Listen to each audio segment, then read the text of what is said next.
হ্যাঁ, যাদের কোনো জ্ঞানই নাই, জ্ঞানের ভিখারি, তোমরা কিছু সংবিধান বানাবা? তোমরা যা বানাবা সব তা হওয়া, কুপ্রবৃত্তি, হ্যাঁ, অপবিত্র, হ্যাঁ, ওয়াসওয়াসা, শয়তানের কুমন্ত্রণা, এগুলোকে সংবিধান বলছো? সংবিধান আকাশ থেকে আসে। ওয়ালিয়াহকুমু আহলুল ইনজিল, বাইবেল ওয়ালারা, ইনজিল ওয়ালারা আল্লাহ যা নাজিল করেছেন সেটা দিয়ে তোমরা বিচার ফয়সালা করবে, দেশ চালাবে, সেটাকে বিধান হিসেবে মেনে নেবে। যদি সেটা না করো, আমাল্লাম ইয়াহকুম বিমা আনজালাল্লাহু ফাউলাইকা হুমুল ফাসিকুন, আল্লাহ নাজিলকৃত সংবিধানে যারা বিচার ফয়সালা করে না তারা ফাসিক, তারা ক্রিমিনাল, তারা অপরাধী। 47 নম্বর আয়াত সূরা আল মায়দা। খ্রিস্টানদেরকে বলা হচ্ছে। আমরা তো শুধু কোরআনের কথা বলছি না, খ্রিস্টানরা এখন আসতেছে, তারা তাদের বাইবেল নিয়ে চলুক।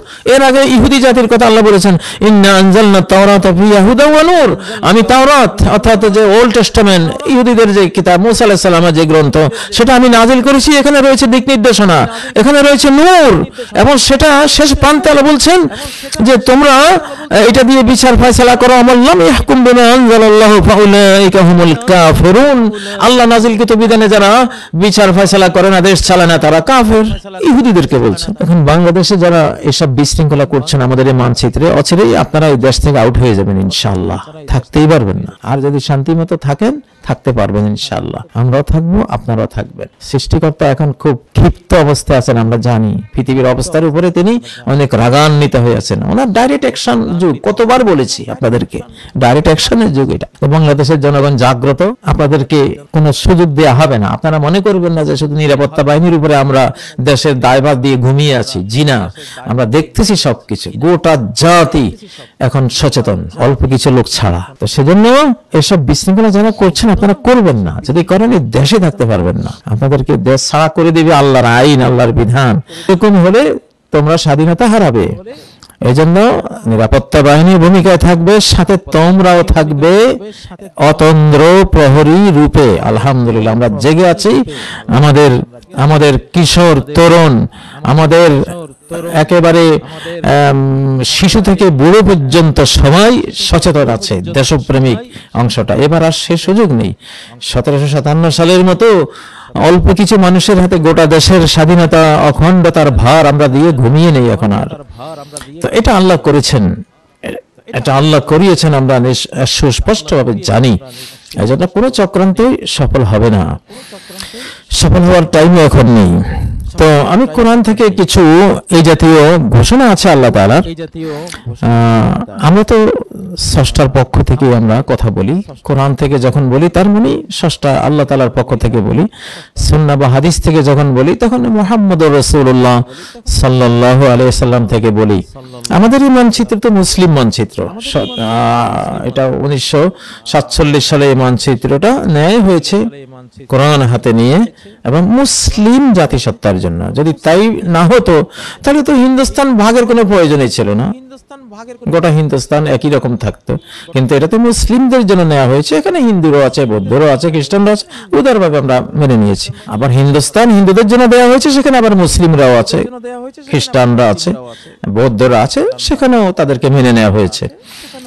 তো এইটা তো উপমহাদেশের একটা চরিত্র।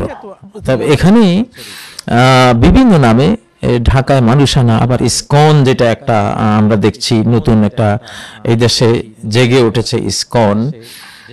তো এটা মানে একই জিনিসের বিভিন্ন রূপ। যে রয়ের কথা আমরা জানি, তারাই আসলে এদেরকে মাঠে আনে এক একবার এক এক সুরতে। বহর রঙ্গে কে খাহি জামামি পুষ মানন্দাজে কদাতরামি সেনাসন, যে রঙে তুমি আসো না কেন আমরা তোমাকে চিনি, তোমার দেহের দৈর্ঘ্য প্রস্থ তো জানি, এজন্য ড্রেস তোমাকে ঢাকতে পারে না, আমরা বুঝি। হ্যাঁ প্রিয় বন্ধুরা, এখন আমরা রাজনীতি করি, দলীয় রাজনীতি করি না, গোটা জাতিকে সাথে নিয়ে রাজনীতি করি। আমার রাজনীতিটা হবে সবাইকে নিয়ে। আবার বিভিন্ন দল আছে, তারা থাকবে, তারা তাদের দলীয় কর্মসূচি নিয়ে থাকবে, ওকে, সেটা এক ধারা চলছে, অতীত থেকে চলবে। কিন্তু নতুন ধারা আমি যুক্ত হয়েছি আপনাদের সাথে, যখন জেলে গিয়েছি, অরাজনৈতিক জীবন যাপন করেছি প্রায় 58 বছর।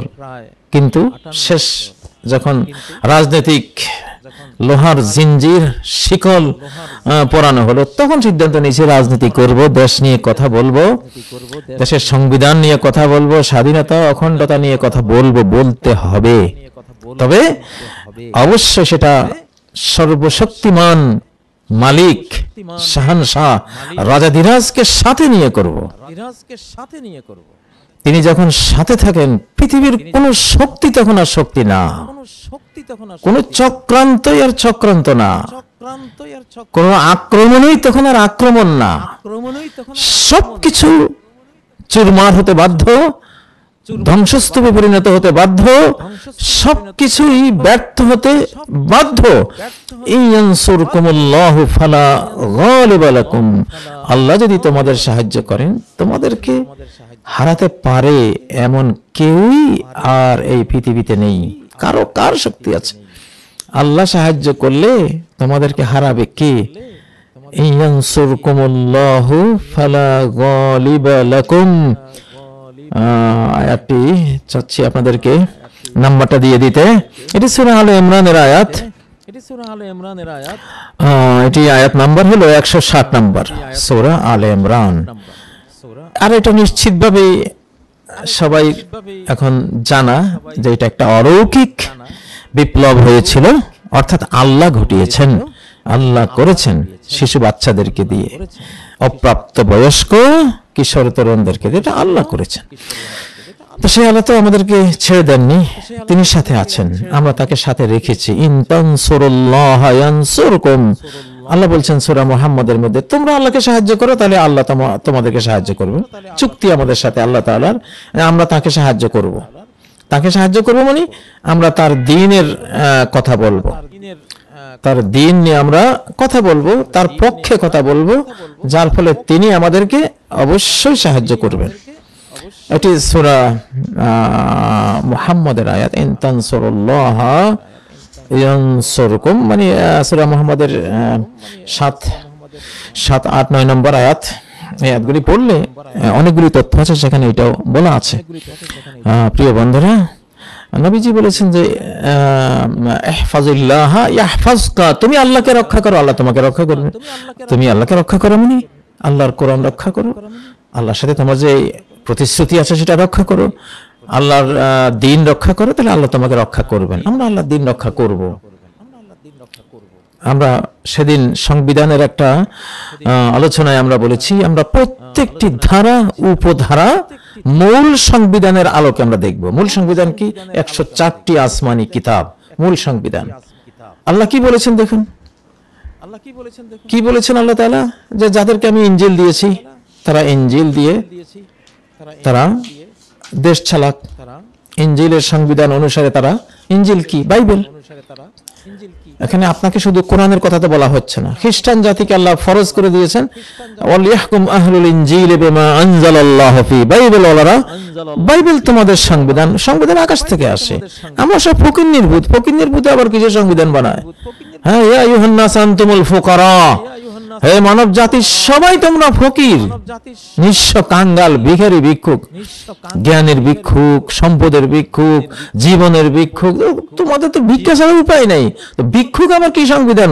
হ্যাঁ, যাদের কোনো জ্ঞানই নাই, জ্ঞানের ভিখারি, তোমরা কিছু সংবিধান বানাবা? তোমরা যা বানাবা সব তা হওয়া, কুপ্রবৃত্তি, হ্যাঁ, অপবিত্র, হ্যাঁ, ওয়াসওয়াসা, শয়তানের কুমন্ত্রণা, এগুলোকে সংবিধান বলছো? সংবিধান আকাশ থেকে আসে। ওয়ালিয়াহকুম আহলুল ইনজিল, বাইবেল ওয়ালারা, ইনজিল ওয়ালারা, আল্লাহ যা নাযিল করেছেন সেটা দিয়ে তোমরা বিচার ফয়সালা করবে, দেশ চালাবে, সেটাকে বিধান হিসেবে মেনে নেবে। যদি সেটা না করো, আমাল্লাম ইয়াহকুম বিমা আনজালাল্লাহু ফাউলাইকা হুমুল ফাসিকুন, আল্লাহ নাযিলকৃত সংবিধানে যারা বিচার ফয়সালা করে না তারা ফাসিক, তারা ক্রিমিনাল, তারা অপরাধী। 47 নম্বর আয়াত সূরা আল মায়েদা, খ্রিস্টানদেরকে বলা হচ্ছে। আমরা তো শুধু কোরআনের কথা বলছি না, খ্রিস্টানরা এখন আসতেছে, তারাও তারা তাদের বাইবেল নিয়ে চলুক। এর আগে ইহুদি জাতির কথা আল্লাহ বলেছেন, ইন্না আনজালনা তাওরাতা ফিহা হুদাও ওয়া নূর। আমি তাওরাত অর্থাৎ যে ওল্ড টেস্টামেন্ট ইহুদিদের যে কিতাব, মুসা আলাইহিস সালামের যে গ্রন্থ, সেটা আমি নাজিল করেছি। এখানে রয়েছে দিক নির্দেশনা, এখানে রয়েছে নূর, এবং সেটা শেষ প্রান্তে আল্লাহ বলছেন যে তোমরা এটা দিয়ে বিচার ফয়সালা করো। আমাল্লাম ইয়াহকুম বিমা আনজালাল্লাহু ফাউলাইকা হুমুল কাফিরুন। আল্লাহ নাজিলকৃত বিধানে যারা বিচার ফয়সালা করে না, দেশ চালায় না, তারা কাফের। ইহুদিদেরকে বলছেন। তাহলে ইহুদি জাতি আমরা জানি বর্তমান যে নেতানিয়াহু সরকার, তারা টোটাল তাওরাতকে ফলো করে।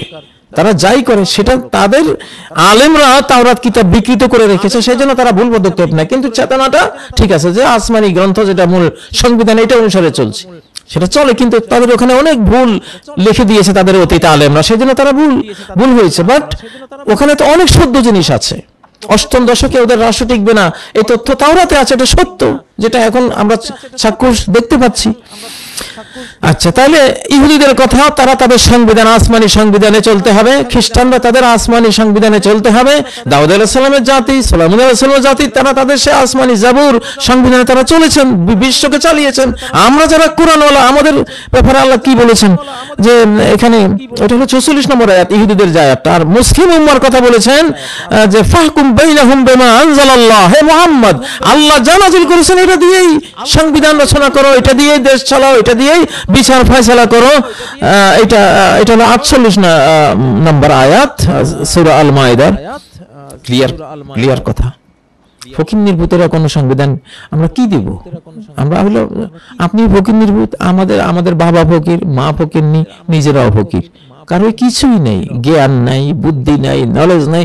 সৃষ্টিকর্তা যা দিয়েছেন তা। হ্যাঁ, ওয়ালা ইউহিতুনা বিশাইইন মিন ইলমিহি ইল্লা বিমা শা। জ্ঞানের কিছুই তারা আয়ত্তে আনতে পারে না, যা স্রষ্টা চান দেন শুধু সেইটুকু।